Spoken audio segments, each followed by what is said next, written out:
क्या मायावती अब भीड़ से डर रही हैं या ये 2025 चुनावी रणनीति है? अम्बेडकर की बरसी से ठीक पहले बसपा चीफ मायावती ने बड़ा फैसला लिया है। अब वो जयंती और पुण्यतिथि जैसे बड़े आयोजनों पर घर से बाहर नहीं निकलेंगी। क्यों? पूरा सच बताता हूँ। मायावती ने एक आधिकारिक बयान जारी किया है।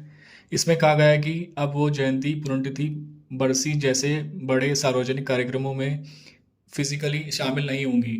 पार्टी ने कहा है कि ये नई रणनीति का हिस्सा है और मायावती अपनी सारी ऊर्जा संगठन को मजबूत करने में लगाना चाहती हैं। ये फैसला अभी क्यों? यह फैसला अंबेडकर की बरसी से ठीक पहले आया है, जो कि बसपा के लिए सबसे बड़ा आयोजन माना जाता है।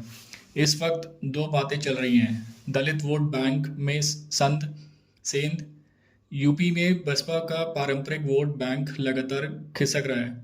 एक तरफ बीजेपी दलित आउटरीच बढ़ा रही है, दूसरी ओर कांग्रेस ने भी एससी समुदाय पर फोकस बढ़ा दिया है। मायावती की कम होती ग्राउंड एक्टिविटीज पर सवाल। लोग पूछ रहे हैं मायावती मैदान में क्यों नहीं दिखाई देती, क्या पार्टी एक्टिव है या नहीं। इस फैसले से वो इन सवालों में से बचना चाहती हैं और पूरा फोकस संगठन पर दिखाना चाहती हैं। मायावती सिर्फ सार्वजनिक बड़ी रैलियों या आयोजनों में नहीं आई जाएंगी, लेकिन पार्टियों के महत्वपूर्ण फैसले, बैठकें और दिशा निर्देश लखनऊ स्थित कार्यालय गढ़ से ही जारी करेंगी। इसका मतलब डिजिटल प्लस संगठन आधारित राजनीति पर जोर। क्या ये सुरक्षा का मुद्दा है? कुछ राजनीतिक विशेषण इसे सुरक्षा से भी जोड़ रहे हैं। बड़े कार्यक्रमों में भीड़ कंट्रोल मुश्किल। विपक्ष कभी भी इसका मुद्दा बना देता है। एसपी बीजेपी जैसे विरोधी लगातार हमलावर रहते हैं। मायावती शायद किसी भी विवाद या भीड़ संबंधित जोखिम से बचना चाहती हैं। चुनावी रणनीति 2025-26। यह फैसला असल में तीन बड़े संकेत देता है। कैडर की जिम्मेदारी।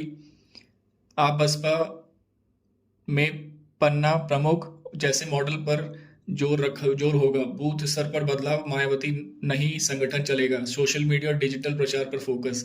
मायावती पहले ही ट्विटर एक्स पर एक्टिव हैं। अब video message, statements, digital meetings ज़्यादा होंगी। बसपा में सैटेलाइट मोड में बड़ा बदलाव। इससे पहले भी मायावती चुनाव के समय अचानक एक्टिव होती थी। अब वो पर्दे के पीछे रहकर रणनीति चलाएंगी और ग्राउंड पर पूरा भार सेक्टर प्रभारी और जोनल इंचार्ज पर होगा। विपक्ष की प्रतिक्रिया। एसपी कहेगी बीएसपी खत्म हो गई, जमीन छोड़ दी।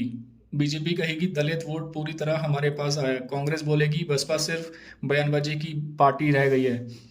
लेकिन बसपा का दावा है हम जमीन पर मजबूत हैं और यह फैसला संगठन को तेज करने के लिए है। जनता का सवाल, क्या बसपा मजबूत होगी? ये सवाल दो तरीके से देखा जा रहा है। एक तरफ लोग कह रहे हैं कि मायावती अब बहुत कम एक्टिव है। दूसरी तरफ बसपा का कहना है कि वे यही साइलेंट स्ट्रैटेजी 2027 तक गेम बदलेंगी। सच क्या है? यह तो 2025 के लोकसभा उपचुनाव और 2027 विधानसभा परफॉर्मेंस बताएगी। दोस्तों, मायावती के इस बड़े फैसले को आप कैसे देखते हैं? क्या यह रणनीति है या मजबूरी? कमेंट में अपनी राय जरूर दें। वीडियो अच्छी लगी तो लाइक कीजिए, शेयर कीजिए और चैनल को सब्सक्राइब करना ना भूलें।